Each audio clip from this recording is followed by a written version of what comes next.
Mas então eu fiz um apanhado muito singelo, como também são singelas, né, as festas juninas, para que a gente possa conversar um pouquinho a respeito delas, né? Então, as festas juninas, são uns festejos muito antigos. Elas são originárias de uma festa pagã lá do hemisfério norte para comemorar o solstício de verão, no dia 24 de junho, que é o dia mais longo do ano, pedindo fertilidade da terra e sucesso na colheita. No Brasil, essas festas chegaram no período colonial, através dos jesuítas portugueses. Quais são os dias desses santos? Santo Antônio, dia 13 de junho, São João, 24 de junho, e São Pedro, 29 de junho. Quando os jesuítas chegaram aqui, eles perceberam que os indígenas já faziam celebrações ligadas à agricultura, com cantos e com danças. Houve, então, o quê? Uma fusão entre a tradição cristã e as comunidades indígenas. As festas se espalharam pelo Brasil inteiro, mas são muito mais fortes no Nordeste. A gente tem como exemplos duas cidades que fazem festas fantásticas: Caruaru, em Pernambuco, e Campina Grande, na Paraíba. A festa de Caruaru e a festa de Campina Grande, principalmente, elas são muito noticiadas na televisão, na internet, com palcos, com shows de muitos artistas. Vocês já devem ter visto várias vezes. As festividades nordestinas, elas se iniciam na madrugada de 23 para 24 de junho, numa situação, um ritual chamado Puxada do Mastro, que é o levantamento do mastro de São João. Esse mastro está sempre enfeitado com bandeirinhas, flores. Então, a puxada de mastro é a levantada do mastro de São João, que está sempre enfeitado com bandeirinhas, fitas e flores. E é acompanhado da banda e do foguetório. O foguetório, dizem os devotos, que é para acordar São João, que está dormindo, e convidá-lo para a festa do aniversário dele, que é no dia 24 de junho. Também acontece muito assim, os devotos soltam balões, ainda que seja proibido, soltam balões. Por quê? Se o balão subir ao céu, sem queimar, sem rasgar, os pedidos vão ser atendidos, certo? Essas festas, elas acontecem normalmente em lugares amplos, ao ar livre, ou então em galpões, grandes galpões, que são chamados de arraial. Ali acontece o quê? A famosa quadrilha, que tem uma origem também bem antiga. Ela vem da quadrille francesa, que era uma festa muito concorrida pela elite europeia, que era uma dança de 4 pares, lá na França. Quando veio para cá, óbvio, sofreu várias adaptações, incluindo o aumento do número dos dançantes. Entre os mais experientes do grupo da quadrilha, é escolhido um marcador ou um orador. Esse marcador ou orador é que dá as ordens para a mudança dos movimentos da coreografia. E aí entra de novo a influência francesa. Vou dar alguns exemplos. Uma das palavras de ordem, en arrière, vem de en arrière, francês, ou seja, para trás. A devant, vem de en devant, para frente. Ou saroué, que é corruptela de soirée, que em francês é uma reunião noturna, e aí indica que o grupo tem que se reunir no centro. A dança da quadrilha, o som da quadrilha é do forró. É muito interessante também, porque essa palavra tem 2 interpretações na sua origem. Pode ser do forró-bodó africano, que é uma dança de arrastapé, ou então do forró inglês, ou seja, quando os ingleses se estabeleceram na região nordestina para implantar as ferrovias, eles faziam nos finais de semana grandes bailes, festas, e eles queriam convidar todas as pessoas do povoado. O que eles faziam? cartazes, faixas, e aí eles colocavam lá, for all, ou seja, para todos. E esse for all acabou andando e dando no forró. A música do forró é tocada no arraial e é tocada por toda a cidade, tanto na zona rural quanto na cidade, os famosos bailes de arrasta-pé de pé de serra, né? E a música é habitualmente instrumental. O mais comum, viola, violão, triângulo, zabumba e a famosa sanfona. Antes da festa da quadrilha, acontece o quê? O casamento na roça. O casamento da roça tem aquelas figuras tradicionais, a noiva, o noivo, o pai da noiva, o delegado, o padre e o juiz. Em alguns casamentos, que esse casamento é sempre em homenagem a Santo Antônio, que é o santo casamenteiro, a noiva está grávida. E o noivo, meio bêbado, tenta fugir. Aí ele é perseguido pelo pai da noiva e pelo delegado, com um fuzil em punho. Aí lá vai ele e obrigatoriamente casa pelo juiz e pelo padre, e aí começa a dança da quadrilha, né? No arraial, em volta do arraial, sempre tem as barracas de brincadeiras.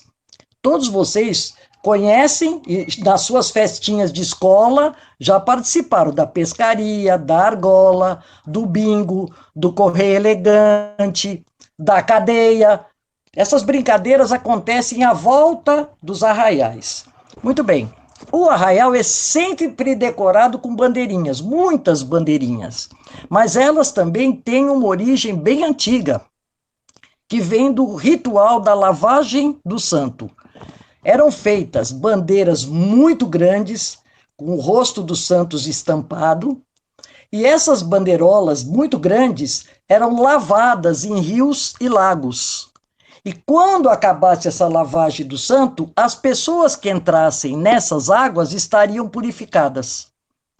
Essas grandes bandeirolas foram diminuindo, mas deram origem às nossas bandeirinhas coloridas. Outro símbolo muito importante das festas juninas, no Nordeste então nem se fala, são as fogueiras. Fogueira são montadas na zona rural, mas também nas cidades.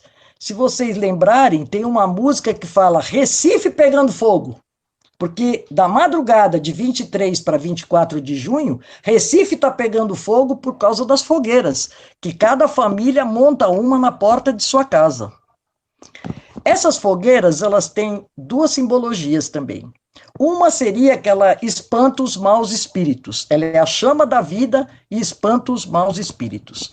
A outra vem pela tradição cristã, um acordo que teria sido feito entre Isabel, mãe de João Batista, e Maria, mãe de Jesus. Como elas moravam em povoados diferentes, eram primas, combinaram que quando João Batista nascesse, Isabel subiria num monte bem alto, montaria uma fogueira. No seu povoado, Maria veria esse sinal e perceberia que estava na hora de ir ao encontro de Isabel para ajudá-la no pós-parto. As comidas dessas festas, então, são uma delícia, eu adoro todas, né? E são do quê? O Nordeste, por ser uma região árida, agradece a São João e principalmente a São Pedro, que é o protetor dos navegantes, a colheita do milho, né? E, então, a maioria das comidinhas é feita desse alimento, que também, ó, já tem lá um princípio lá com os indígenas, né? Que é um alimento, conjunto com a mandioca, amplamente consumido pelos indígenas. Então, daí vem as nossas comidas do milho, a pipoca, a canjica, o curau, o milho cozido, o bolo de milho.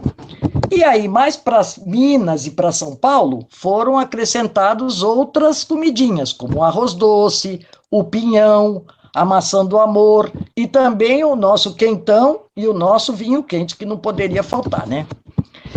Nessas festas, as adivinhas também são muito conhecidas, simpatias e acalantos, muito bonitos, sempre homenageando os santos, porque existe toda uma ligação familiar entre os devotos e esses santos. Tem um acalanto que eu gosto muito, vou ler para vocês.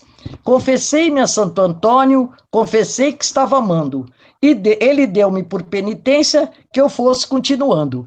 São muito engraçadinhos, muito singelos esses acalantos dessa relação com os santos. Entre as simpatias, é muito comum a simpatia das moças casamenteiras, né? As moças casamenteiras pegavam uma fitinha, pegam ainda uma fitinha, amarram na imagem do Santo Antônio e colocam a ele de cabeça para baixo atrás da porta, com um aviso: você só vai sair daí quando você atender o meu pedido, ou seja, quando você arrumar um marido para mim, né?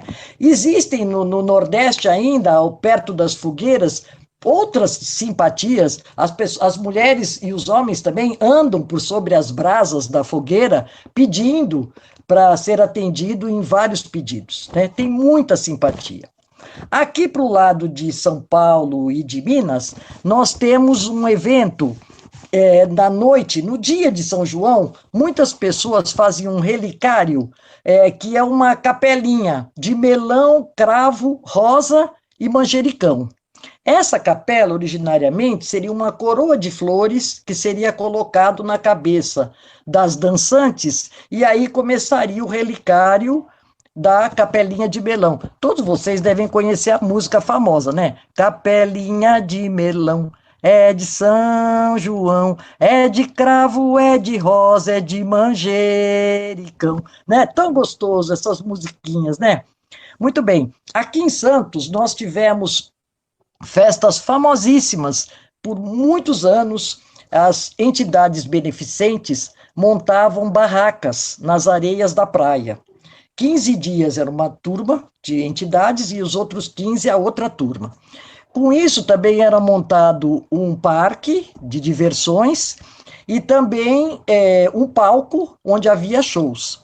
Era uma festa concorridíssima, que infelizmente acho que tentaram uma vez aí reviver, mas eu acho que não funcionou muito. Muito bem, essas tradições a gente precisa e tem necessidade de preservar, porque são os costumes, as festas, as danças, os cantos que nos identificam enquanto povo. São eles que fazem a cultura viver, né? E eu até lembro o mestre Ariano Suassuna, que ele fala, olha, não existe cultura popular e cultura erudita, existe cultura. É uma cultura que domina o povo e o identifica, né? Então, às vezes, assim, eu aqui da minha janela, tem uma escolinha aqui perto, com festa junina, eu vejo passarem umas criancinhas fantasiadas, muito engraçadinhas, de caipira mesmo. O menininho com a camisa xadrez e a calcinha de remendo, a menina com um vestidinho bem cheio, farto de fitas, cheio de fitas e de chitas, mas às vezes aparece uma vestida de cowboy, de bota, de cowboy. Aí a gente pensa assim, mas não tem importância, né? Tá só vestido de cowboy. Não, tem importância. A gente acha que isso não é nada, que não. Mas um povo que perde a sua cultura, que perde a sua identidade enquanto povo, ela é mais fácil de tá mais vulnerável à manipulação. Então, os brincantes, os dançantes, quando você pegar, por exemplo, uma congada, você pega uma congada, os brincantes estão lá, vestidos de branco, com suas roupinhas engomadas, um tem uma faixa azul e os outros têm uma faixa branca. Eles vão lá e dançam, cantam e tal. Caberá a nós, que estamos do lado de cá, escutar, entender e divulgar o porquê que um está azul, outro está branco, porquê que uns são cristãos, outros são mouros. Então é a luta dos cristãos e dos mouros. Todas essas festas, esses costumes, elas têm sua raiz, seja na imigração, seja nos jesuítas portugueses, seja na comunidade indígena, seja na comunidade afrodescendente, e seja no sincretismo religioso. Para tudo tem uma origem e para tudo tem uma explicação. Então, como já falei a vocês, essas festas são muito famosas no Nordeste. No Sudeste, nós já chamamos mais como quermesses, né? Como quermesses. No Sul, nessa época, eles dançam a dança das fitas. É muito bonita, é um mastro e os dançantes vão rodando, segurando fitas e enrolando nesse mastro, é lindíssimo. O Centro-Oeste também tem um festival com um campeonato de violeiros chamado Cururu e Siriri. Esse Cururu e Siriri acontece pelo ano inteiro. Ele é forte também nessa época. E no Norte temos o quê? O boi bumbá, né? O famoso boi bumbá. Na última sexta-feira de junho, começa o campeonato que vai até domingo. E aí existe a briguinha entre o boi vermelho, que é o garantido, e o boi azul, que é o caprichoso. Esse ano, provavelmente, não teremos isso. A TV Cultura sempre televisionou esse campeonato. Então, eu acredito que da internet vocês possam entrar para ver. Gente, o que eu separei muito singelamente a respeito das festas juninas foi isso. Eu espero que tenha ajudado vocês, para vocês se divertirem um pouquinho mais nas festas. Agradeço bastante